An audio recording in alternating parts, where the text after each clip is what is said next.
اسرائیل کا قیام کیسے اور کیوں عمل میں آیا اور غزہ کے ساتھ اس کے تنازع کی آخر تاریخ کیا ہے؟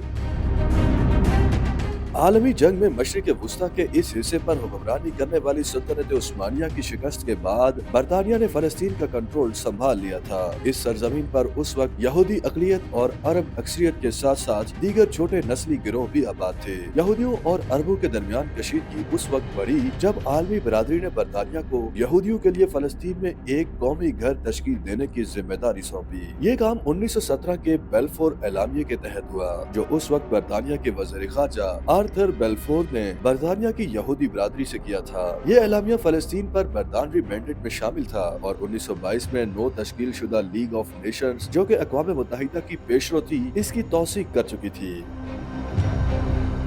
یہودیوں کے لیے فلسطین ان کا آبائی وطن تھا، لیکن اس علاقے میں نسلوں سے آباد فلسطینی عرب اس دعوے کے مخالف تھے اور انہوں نے یہودیوں کے لیے ایک قومی گھر جیسے برطانوی اقدام کی بھی مخالفت کی تھی۔ سن 1920 اور 1940 کی دہائیوں کے درمیان اس علاقے میں رہائش اختیار کرنے کی خاطر پہنچنے والے یہودیوں کی تعداد میں اضافہ ہوا۔ ان میں سے بہت سے لوگ یورپ میں ظلم و ستم، خاص طور پر دوسری عالمی جنگ میں نازی ہولوکاسٹ سے جان بچا کر یہاں آ رہے تھے۔ اس صورتحال میں یہودیوں اور عربوں کے مابین اور برطانوی راج کے خلاف تشدد میں بھی اضافہ ہوا۔ سن 1947 میں اقوام متحدہ نے فلسطین کو دو الگ الگ یہودی اور عرب ریاستوں میں تقسیم کرنے کی منظوری دی اور بیت المقدس کو بین الاقوامی شہر قرار دیا گیا۔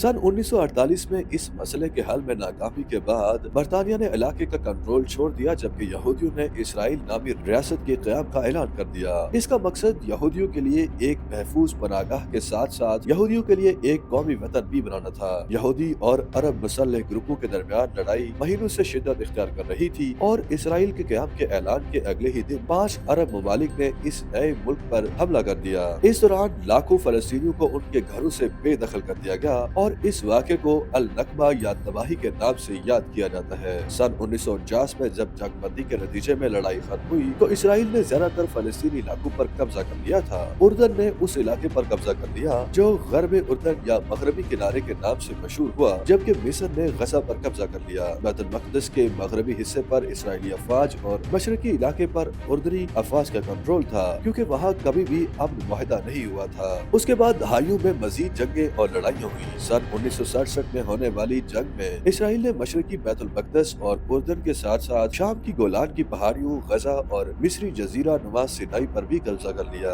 زیادہ تر فلسطینی پناہ گزین اور ان کی اولادیں غزہ اور غرب اردن کے ساتھ ساتھ پڑوسی ممالک اردن، شام اور لبنان میں رہتی ہیں۔ اسرائیل نے نہ تو انہیں اور نہ ہی ان کی اولاد کو ان کے آبائی علاقوں میں واپس جانے کی اجازت دی۔ اسرائیل کا کہنا ہے کہ اس سے ملک مغلوب ہو جائے گا اور یہودی ریاست کے طور پر اس کے وجود کو خطرہ لاحق ہوگا۔